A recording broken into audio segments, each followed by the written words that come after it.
Yo, what's up, everybody? It's Shine MMA, and we're gonna be doing next matches to make. I'm doing a little matchmaking between Manel Kape and Almabayev. Almabayev. Yeah, I got it right the first time. I don't know why I repeated it. I'm only gonna go over significant fights. I mean, there were a couple other significant fights, but some people, some losers, like UFC. I matched like the most interesting ones I could think of, and the ones I thought could have some prominent next fights. And if it's like something I don't really care about, do something more interesting for me next time, I guess. So, first off, we're gonna go with Ramazan Tamirov, who just beat Charles Johnson. I should have put the name. I have to grab that shit out of my ass trying to remember everything now. So Ramzan Tamirov, he just beat ranked number 13, I believe, Charles Johnson, if I'm not mistaken. And I believe, hold up, he's not ranked yet, is he? No, he's not ranked. I'm thinking of the other guy.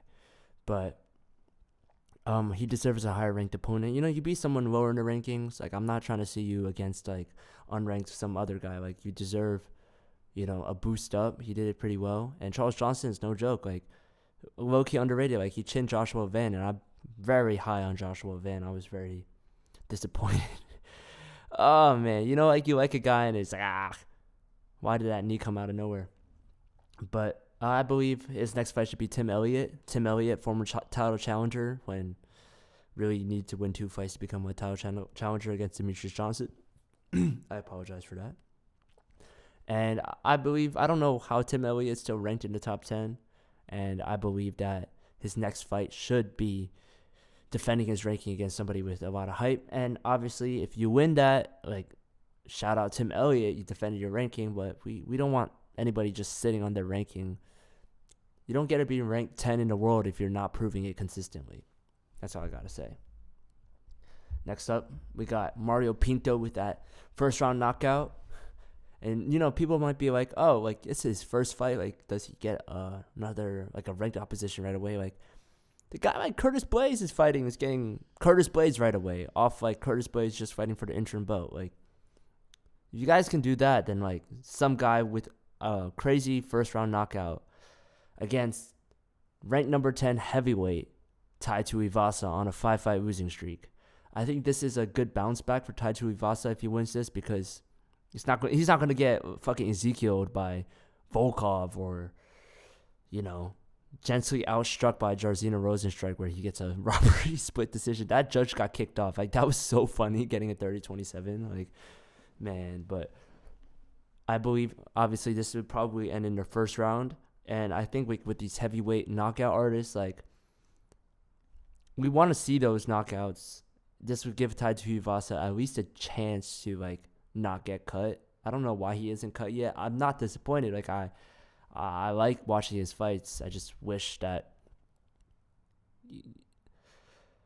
you guys know what you're doing when you, like, make these fights against these, like, technical heavyweights. Like, we're not trying to see all that. This man actually chinned Cyril Gane for a split second. So, he definitely has the potential to be decent. I just think he's almost, like, unlucky, and also he's fat. Have you guys seen his newest, like, the interview when there were, like, 4 people were on stage? I think it was for 312. Like, they were just talking, and this guy looked like 300 pounds. I don't know how he's going to cut down to heavyweight, but this should be a fun fight. And with Austin Wayne, just give him another guy, I guess, or cut him. I don't know. He's been getting knocked out. That's all I really got to say. Same thing with Charles Johnson. Not that he should get cut at all. It's just give someone unranked. I was going through Tapology trying to find somebody, and I just couldn't really find anybody like that was like, that should be the next fight. So you guys tell me in the comments, who do you think these guys should get ranked set up with? Hyder Emil versus Nate Landwehr. Hyder Emil almost got a robbery decision loss. Thank God he didn't, because William Gomez robbed Brito, who beat Diego Lopez. So I was already pretty high on Gomez, just the fact that you can make a fight that close, but I've been even higher on Hyder Emil. You know, he had that crazy first round war where he knocked out that Korean guy, and ever since that, I was like, I knew he was gonna win this fight. I was on call with my friend, and I was like, yo, he's gonna win. Like, trust, this guy's gonna win. Look what he did. And Nate Landwehr is, I believe, above him in the rankings, at least according to Topology. I know that's a little different ranking system than the UFC official rankings, but I think Nate Landwehr has, shown that he's a vet of the game. He wins fights. He loses fights, but it's always an interesting fight. And I believe Haider Emil should be given like an exciting fight, build up his name, Nate Landwehr, Nate the Train. He can take some of that hype if he wins. And if he loses, well, I guess a loss is a loss. But it's going to be an exciting fight regardless, all guns blazing. And if he wins, especially if it's like a knockout, first round knockout or something like that, I think he should get a top 20 opponent next. Featherweight division. I'm going to say this and it might be a controversial take, but I feel like there's a lack of contenders. I know that's like crazy to say, but there hasn't been too many people that were too exciting for me. But that's because the top of the chain has been dominating for so long, aka Max Holloway and Volk. Brian Ortega and Yair Rodriguez do not. I don't know what's up with we go through periods of time where it feels like the top 5 ranked people don't fight anybody else but each other. And it's like, but then when they do get matched up with other people, even though they win, like Benoit and Dustin Poirier or Gaethje and Fiziev, which is going to be coming next week, so we'll see what happens with that. They're underdogs, and maybe not rightfully so, but it's just interesting to see how prospects, like Michael Chandler and Paddy Pimblett, like they're literally even. I mean, you're telling me that there's not a bunch of prospects that would be favorites against like top 5 people? If that's the case, then why are these people even in the top 5? You should be a considerable favorite over your people below ranked you. And they're like, oh, you have to earn this spot. But how did you earn your spot? How did you keep earning your spot? You got to pay rent every month. It's not just like, it's not a belt, rank 5 belt, whatever. William Gomes, I don't know if I'm pronouncing it right, but Muhammad Naimov and William Gomes, I feel like are 2 featherweights that I've been thinking were overhyped for a long period of time. And I'm not saying they don't have a considerable deserving hype behind them. Like, they're trash. I'm not saying that, but, I think commentators, I don't think us as fans necessarily overhype them, but I do believe like the more corporate, I don't want to get into those things, but it feels like they push certain people as prospects that probably aren't as deserving to be as such. And I believe that they should fight for who's actually properly hyped and who's overhyped, and put this shit to bed, because I'm not trying to have 2 of these guys being overhyped at the same time. Next spot, speaking of overhyped, Nasrat Haqparas. Fuck. Look, I promise you I'll start getting better with these names. I usually can pronounce some of them, but Nasrat Haqparas, shit, man.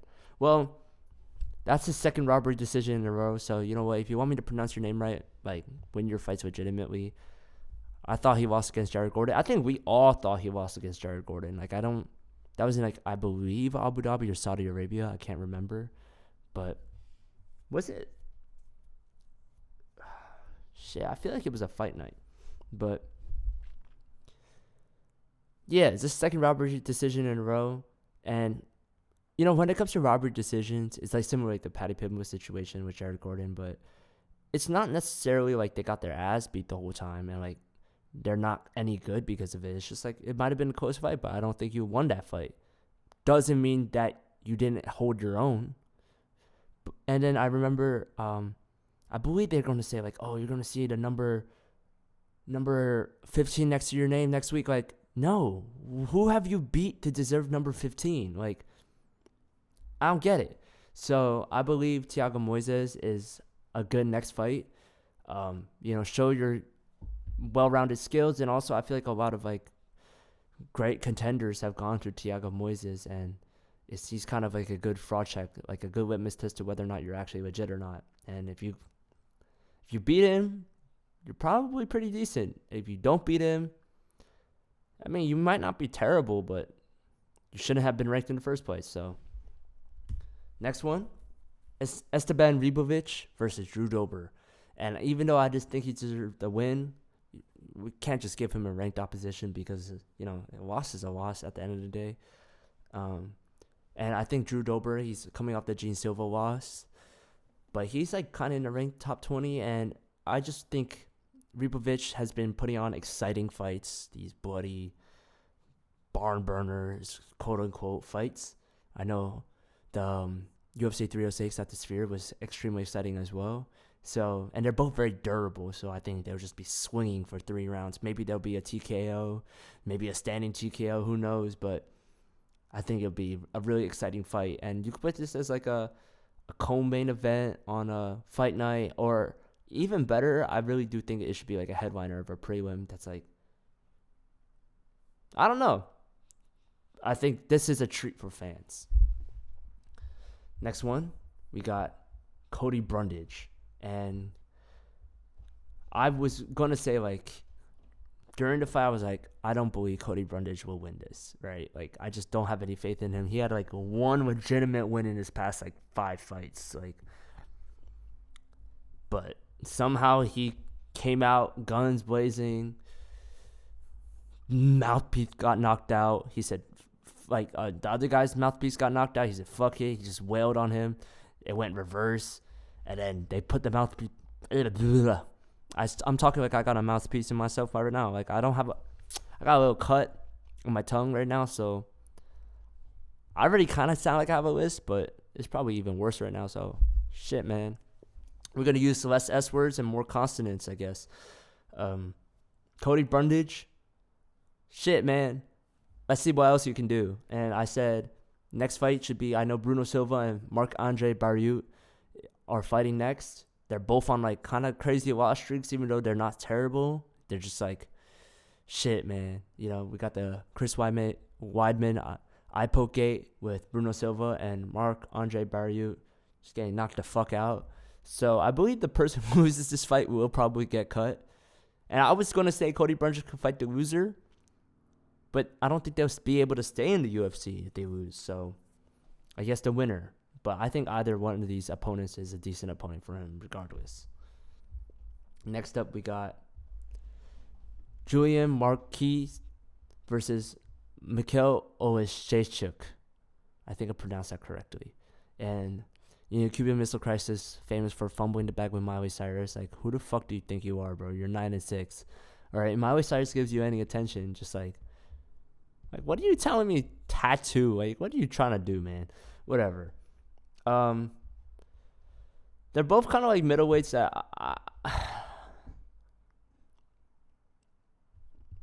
they're kind of fat. And I mean, like, maybe literally, like, look at Mikhail Oleksiejczuk. He looks like a lightweight.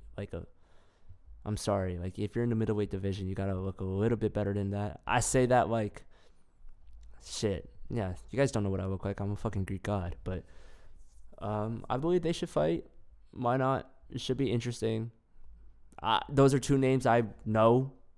I know that's weird to say. Like, I'm a pretty big fan. I know most of them, but they're both significant enough for their losses, I guess. And fight, and winner gets to stay in the UFC, I guess. We got the loser of the main event, Azu Almabayev. Azu Almabayev. With his nickname Zof. How is your nickname even harder, man? But you're rank 8 in the flyweight division. People are like glazing Manel Kape, but at the end of the day, this guy took a short notice fight. He did get poked in the eye, and under other circumstances, it's just for a main event fight. Even though you're winning that fight, it's just like. And even worse thing about the stoppage is like, yeah, he was running, but he legit got poked in the eye. So, People were acting like, oh, like he was scared. Like, you legit got poked in the eye and then you got pieced up and you ran. And then he dives for a takedown and the ref stops it. Like, he wasn't knocked out or nothing. He went for a takedown and then the ref treated it like it was like a knockdown. Like, no, this man's fully clasped. Like, I'm not saying he was going to win the fight, but shit, I think that was a short notice stoppage regardless. A short controversial stoppage, early stoppage. And I don't think he should be penalized too much for it. I think he should fight Alex Perez next, actually. Because Alex Perez is one of those guys where it's like kind of like a gatekeeper of like the top 5. Like, you should be able to beat him easily to get above him. But if you're not really worth your salt, he'll beat you. Like, not much else to be said. And he also needs to defend his rankings similar to Tim Elliott. And for the final fight, Manel Kape. Okay, this is kind of not convoluted, but I really think Kai Kara-France should be the next fight. There is already like the fucking F-bomb that was dropped. There's a lot of hype for this fight. I think this would actually sell more than a title fight with Manel Kape. Like, this is the rival. I cannot pronounce that word right now, so you know what word I'm trying to say. The conflict of the century in flyweight since Brandon Moreno and Davison Figueiredo. And I believe Pantoja should get that double champ shot. I think that's more interesting than a Sean O'Malley fight. Probably won't happen. So, but in that ideal world, they fight for an interim title, Manel and Kai Kara-France, and whoever wins that gets to fight Pantoja. If not, if Pantoja wins the fight or, at bantamweight, then they become champion. But more likely, I know they were talking about Kai Kara-France versus Pantoja, but now they're talking about Manel Kape versus Pantoja. So if I do believe Manel Kape deserves a title shot over Kai Kara-France, most respectfully, I do believe he deserves that title shot a lot more. But if the Kai Kara-France does get a title shot, and he wins, he should fight Manel Kape next. Manel Kape should fight for the title next, whether it's an interim title or honestly a number 1 contender fight against Kai Kara-France. Like, I'm cool with both, but I don't believe Kai Kara-France should fight for the title next. Is that what I'm trying to say? He should fight Manel Kape next, whatever shape or form that looks like. And that's it for the video. Hope you guys enjoy. Tomorrow, I believe I'll be coming out with which fighter should turn heel turn. I apologize for that. Which fighter should heel turn? I know the John Cena thing. I'm not a WWE fan, but the whole heel turn thing is like, I think it'd be cool to see which fighters should become a heel, kind of like John Cena just did. And all right, that's it. Bye-bye.